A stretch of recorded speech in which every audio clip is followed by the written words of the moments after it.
Waalaikumsalam. Nunung masuk. Misi Bu. Silakan duduk. Ini Bu. Nunung apa kabar? Alhamdulillah Bu, baik. Ada perlu apa ya? Saya di sini mau konsul Bu. Tentang apa? Jadi gini Bu, saya tuh di sini tuh mau konseling, soalnya beberapa hari terakhir ini tuh saya agak sulit untuk mengontrol emosi saya Bu. Oke, jadi sebelum itu Ibu mau bilang kalau misalnya konseling ini kerahasiaannya dijaga, jadi nanti Nunung ceritanya terbuka dan tenang aja ya, santai aja gitu. Dan juga di sini Ibu pakai teknik CBT yang nantinya akan mengubah cara pikir Nunung menjadi rasional. Dan untuk itu Ibu juga perlu kerjasamanya Nunung nanti ya. Ibu. Oke, bisa dimulai sekarang. Nunung cerita aja, santai aja ya. Jadi gini Bu, saya tuh kalau ngerasa marah tuh kayak suka banting-banting barang gitu Bu, kayak gak tahu, suka aja kayak ngerasa puas kalau habis ngebanting barang gitu Bu. Sebelumnya Nunung udah pernah ke psikolog nggak? Nggak pernah sih Bu. Orang di rumah atau keluarga Nunung punya kondisi yang sama juga nggak? Nggak ada, kayaknya cuman saya deh Bu.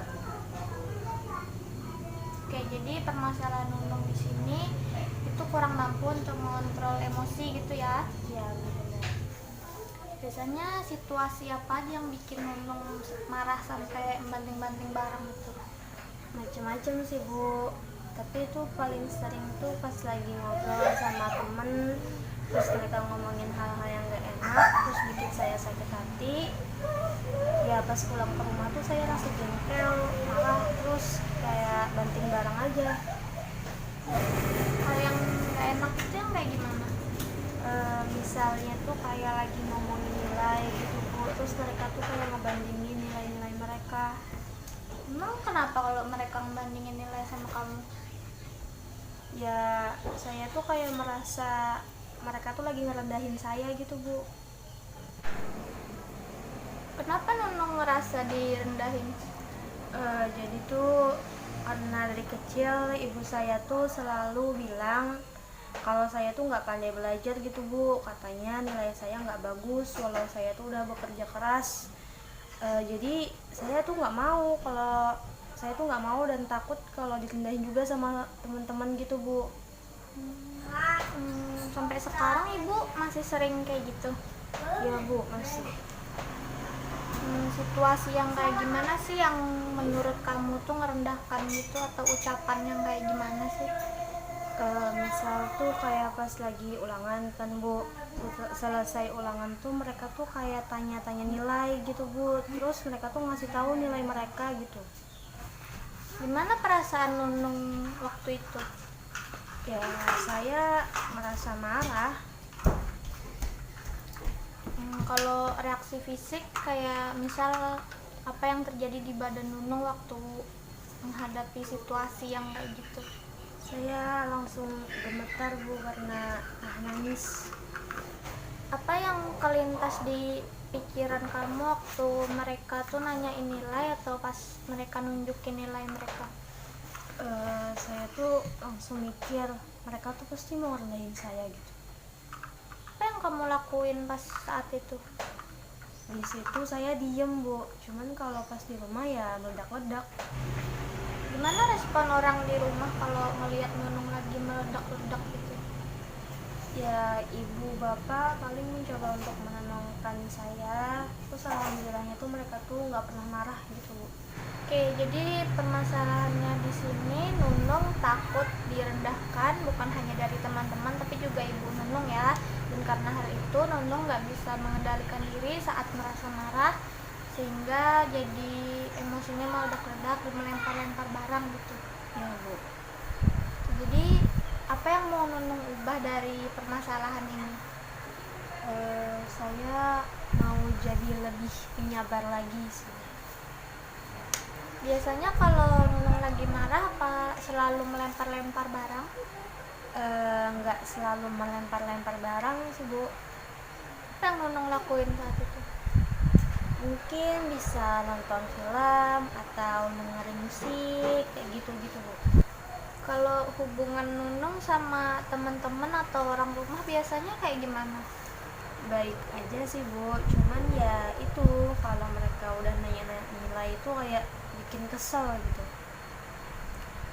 Oke, jadi ibu rasa ini bisa dilanjut ke sesi berikutnya ya. Dan untuk sesi selanjutnya ini ibu mau Nunung mencatat hal-hal yang berkesan dan berkaitan dengan permasalahan ini. Nanti yang Nunung catat itu situasinya apa, perasaannya apa, terus apa yang langsung Nunung lakukan, terus pikiran Nunung yang otomatis terlintas di pikiran Nunung, dan kalau misalnya ada reaksi fisik ya, misal kayak apa gemetar tadi itu bisa juga dicatat ya, bisa ya. Bisa Bu. Oke, kita cukupkan saja untuk hari ini ya. Nanti Nunung bisa balik lagi ke sini kalau misalnya catatannya udah dirasa lengkap dan Nunung udah merasa siap untuk melanjutkan konseling lagi. Bu. Iya, perasaan Nunung habis pembicaraan kita tadi gimana? Agak lega sih alhamdulillahnya Bu, bisa lepasin gitu. Oh ya, bagus. Ibu juga merasa senang bisa membantu. Bu. Kayaknya udah agak sore nih Bu, ulun pamit pulang dulu kalau gitu. Iya. Hati-hati di jalan ya. Ya. Ya udah Bu, ulun pamit dulu ya. Hati-hati ya. Terima kasih Bu.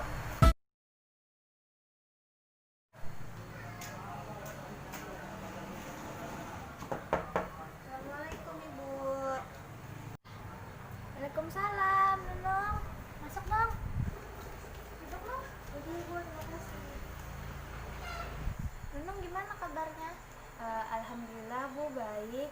Ini Bu, saya juga membawakan catatan yang kemarin Ibu minta. Oke, jadi sebelumnya di sini Ibu mau memberitahukan sesuatu perihal masalah kemarin. Jadi Ibu mendiagnosa Nunung memiliki kecemasan, gangguan kecemasan. Dimana ini dampak dari masa lalu Nunung, yang masa kecilnya Nunung dapat perlakuan tidak enak dari ibu yang sering mengatakan kalau Nunung tidak pandai belajar. Itu memicu pikiran negatif dari Nunung yang jadi sensitif apabila ada orang yang maksudnya menyinggung soal nilai atau menanyakan nilai. Itu juga memicu emosi Nunung yang meledak-ledak. Itu juga bisa dibilang salah satu gangguan emosional, dimana Nunung tidak bisa mengontrol emosi Nunung. Jadi yang menyebabkan Nunung emosinya meledak-ledak dan melempar-lempar barang seperti itu. Dimana ada yang mau Nunung sanggah? Saya setuju sih Bu, soalnya saya juga merasa aneh sama diri saya belakangan ini. Oke, jadi untuk sesi ini Nunung mau kita membahas tentang kecemasan Nunung atau gangguan emosional Nunung? Kayaknya yang kecemasan dulu deh Bu. Oke, jadi gimana catatannya, mau diceritakan apa dibaca aja? Saya bacakan aja Bu ya, soalnya saya nyatetnya di HP. Jadi untuk situasi keluarga, itu keluarga saya datang ke rumah. Setelah itu tanya ranking saya dapat ranking berapa. Perasaan saya marah, perilaku saya langsung pergi ke kamar. Pikiran otomatis saya pasti dia mau ngejek saya kalau tahu saya nggak ranking 1. Reaksi fisik saya langsung gemetar. Oke, jadi situasinya di sini keluarga menanyakan Nunung ranking berapa ya? Memangnya kenapa kalau mereka menanyakan ranking? Ya jadi itu Bu, tante saya kan punya anaknya tuh seumuran sama saya Bu. Habis itu anaknya tuh sering banget dapat ranking 1 dan juga dia ikut kayak lomba-lomba dan suka juara kayak gitu Bu. Jadi menurut saya pasti si tante saya tuh mau ngebandingin saya sama anaknya. Emang kalau membandingkan kenapa? Ya saya merasa kalah Bu. Ya memang kenapa kalau merasa kalah?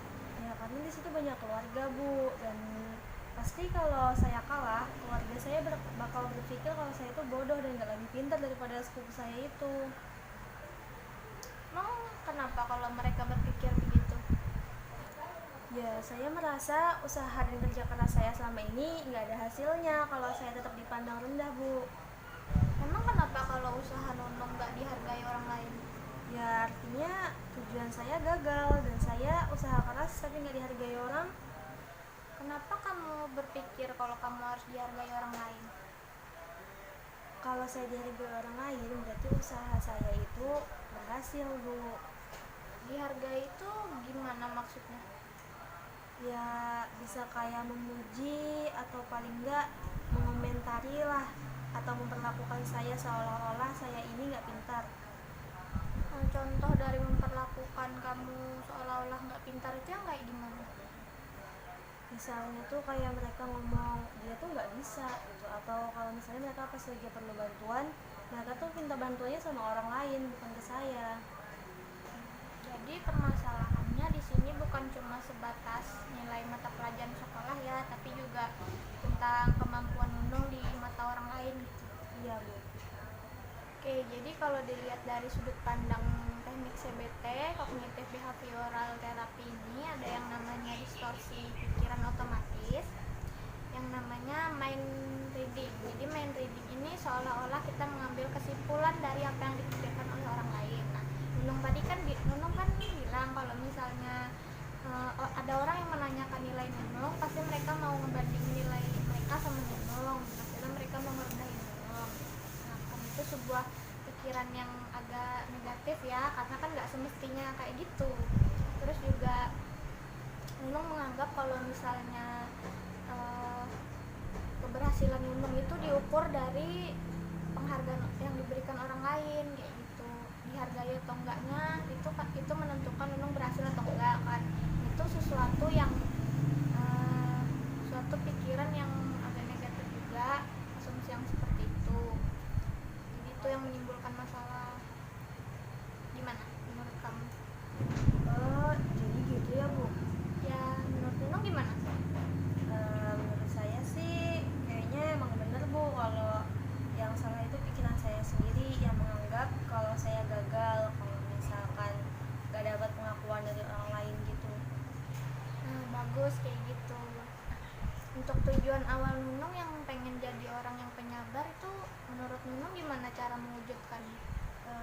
Mungkin dengan cara menghilangkan pikiran lama saya, Bu, dengan nggak berpikiran negatif ke orang dan juga lebih ke positive thinking aja sih, Bu. Oke, jadi untuk sesi berikutnya Ibu mau ngasih Nunung tugas sama seperti kemarin untuk melihat apa ada atau tidaknya perubahan ya. Gitu. Nah, perasaan Nunung sendiri sehabis pembicaraan di sesi ini tadi apa? Di sini saya ngerasa pikiran saya agak sedikit terbuka sih, Bu, karena sebelumnya kan mikir saya tuh nggak berhasil berdasarkan pandangan orang lain, tapi saya pikir itu nggak benar loh, Bu. Oke, bagus banget kalau misalnya kayak gitu.